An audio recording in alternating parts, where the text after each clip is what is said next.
So I've been using the ASUS ROG Ally for a couple of weeks now, and I can confidently say that it is one of the best handheld gaming devices that I've used. So what's the point of this video?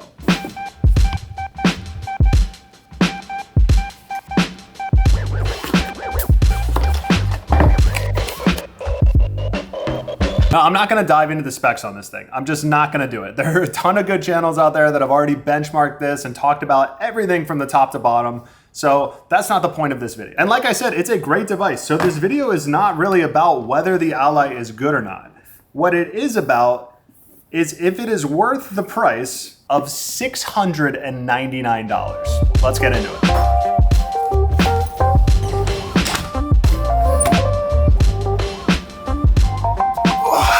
So let's talk about some of the pros first.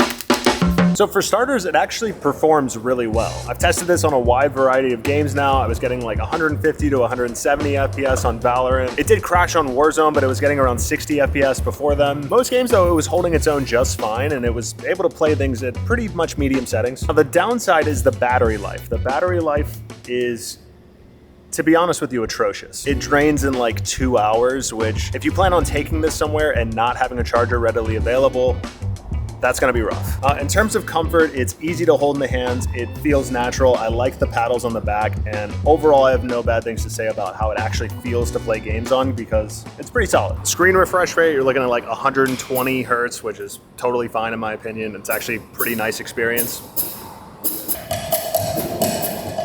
I think there's a drummer on the other side of this wall that just started. Hold on. Hold on. Oh, hey! Talking to myself, just like you. I gotta support. I gotta support. You know how we do.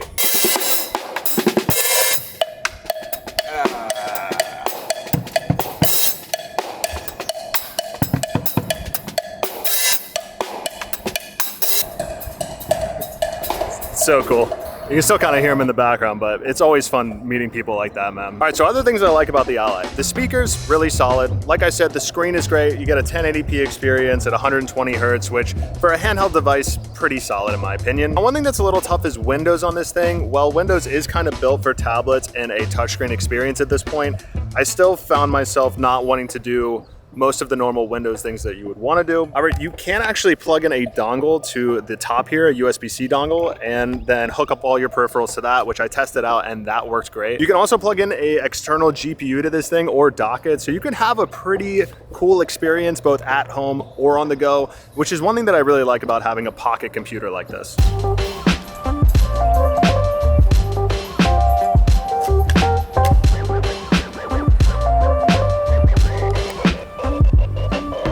All right, the other thing that I don't like about it is that the joysticks are just a little delayed. So I found that when I tap on something, it takes a second for it to move in the actual game, which can be a bit frustrating for anything competitive. Playing Rocket League, for example, you're gonna get a little bit of input delay, which is kind of annoying. If you're playing more casual games on this, that's less of an annoyance. So kind of a small issue, but not one to make or break the device for me.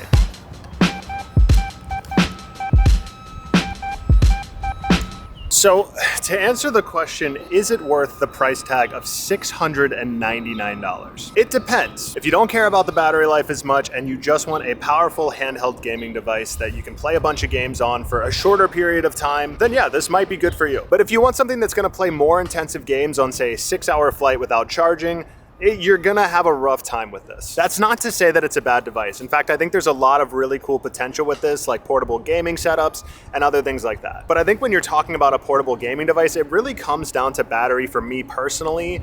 And so it's tricky to say, yes, this is worth that money. There might be some updates that come out that help the battery life. I know you can play on lower wattages and that helps with the battery lifetime as well. All right, last important thing to note is that while the battery does drain quickly, it does come with a 65-watt charger. So you can charge this thing fully back up in about 1.3 hours, which is not bad. It's starting to rain. With the rain coming in, I'm gonna wrap up the review there. So a little bit of a non-comprehensive review, but hopefully this gives you a slightly better idea as to if you would buy this thing or not.